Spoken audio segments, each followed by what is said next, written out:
Hey everyone, welcome back to the channel.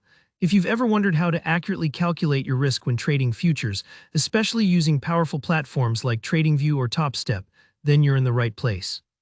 By the end of this tutorial, you'll know exactly how to use the built-in tools to measure your potential gains and losses before entering a trade, so you can protect your capital and make smarter decisions every single time. Let's jump right in. Now, when you're analyzing a futures chart in TradingView, it's absolutely essential to not just eyeball where you might want to buy or sell, but to have a clear visual idea of how much you could gain or potentially lose on a trade. To do that, TradingView offers some really handy tools, and we're going to use them step by step. So first, take a look at the left side of your TradingView interface. This is where you'll find all the drawing and measurement tools. It might look a little overwhelming if you haven't used these before, but don't worry, we're focusing on just one section today, the forecasting and measurement tools. You'll notice this as a little icon that usually looks like a ruler or a crossed arrow. Go ahead and give that a click. Within this menu, you'll see options for both long and short positions. These are two of the most valuable tools for futures traders. Selecting the long position tool is your next step. This tool is perfect if you're planning to buy, expecting the price to go up.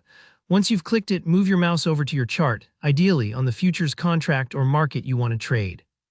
Click at the point where you'd want to enter your trade. You'll see a colored box with lines that stretch up and down. The top marks your potential take profit, the bottom is your stop loss, and the current price sits right between them. This gives you an instant visual snapshot of exactly what you stand to win or lose based on how you set your levels.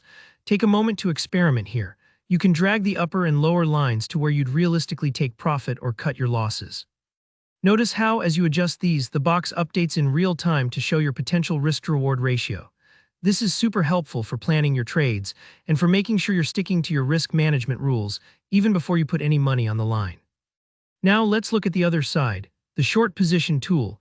This is basically the same process but designed for when you think the market is going down and want to profit from a falling price.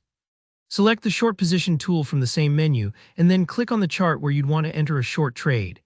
Again, you'll get that handy box, which you can adjust up or down depending on your stop loss and take profit targets for this position. This visual aid can be a game changer. It takes all the guesswork out of risk calculation and helps you stay disciplined as a trader. If this is your first time using these tools, don't be discouraged if it feels a little clunky at first. Take your time, I promise, after a few tries it becomes second nature. And these measurement boxes will quickly become an important part of your trading routine, much like putting on a seatbelt before driving. And there you go, that's the process. By using the long and short position measurement tools in TradingView, you've added a layer of precision and discipline to your futures trading that many beginners overlook. If you found this tutorial helpful, please give it a thumbs up. If you have any questions or want to share your own tips, drop a comment below. I love hearing from you all. And don't forget to subscribe for more straightforward, practical trading tutorials. Thanks for watching, and I'll see you in the next one.